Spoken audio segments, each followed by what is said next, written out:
Exodus 2. And a man of the house of Lui went and married a daughter of Lui. And the Asha conceived and bore a son. And she saw that he was a lovely child, and she hid him 3 months. And when she could hide him no longer, she took an ark of wicker for him, and coated it with tear and pitch, and put the child in it, and laid it in the reeds by the edge of the river.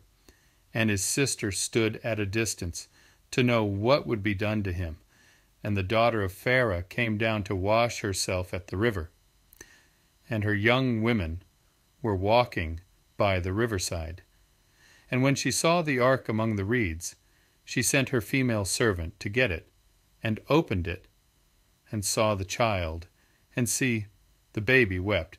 So she had compassion on him, and said, This is one of the children of the Hebrews. And his sister said to Pharaoh's daughter, Shall I go and call a nurse for you from the Hebrew women to nurse the child for you? And Pharaoh's daughter said to her, Go. And the girl went and called the child's mother. And Pharaoh's daughter said to her, Take this child away and nurse him for me, then I shall pay your wages.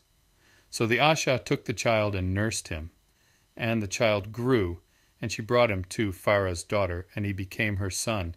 And she called his name Moshe, saying, Because I have drawn him out of the water. And in those Yomim it came to be, when Moshe was grown, that he went out to his brothers and looked at their burdens, and he saw a Mitzrite beating a Hebrew, one of his brothers. So he turned this way and that way, and when he saw no one, he smote the Mitzrite and hid him in the sand. And he went out the second Yom and saw 2 Hebrew men fighting, and he said to the one who did the lawless, Why do you smite your neighbor? And he said, Who made you a head and a judge over us? Do you intend to slay me, as you slew the Mitzrite? And Moshe feared and said, Truly, the matter is known. And Pharaoh heard of this matter, and he sought to kill Moshe. But Moshe fled from the face of Pharaoh, and dwelt in the land of Midian. And he sat down by a well, and the priest of Midian had 7 daughters. And they came and drew water, and they filled the troughs to water their father's flock. But the shepherds came and drove them away.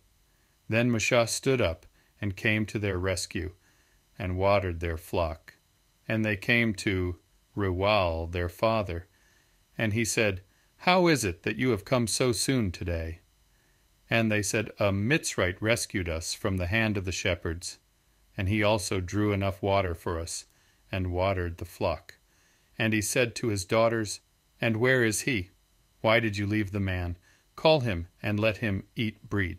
And Moshe agreed to dwell with the man, and he gave Zipporah his daughter to Moshe. And she bore him a son, and he called his name Gerishom, for he said, I have become a sojourner in a foreign land. And it came to be after these many Yomim that the king of Mitzrayim died, and the children of Yisrael groaned because of the slavery, and they cried out. And their cry came up to Elohim because of the slavery. And Elohim heard their groaning, and Elohim remembered his covenant with Abraham, with Yitzchak, and with Jacob. And Elohim looked on the children of Yisrael, and Elohim knew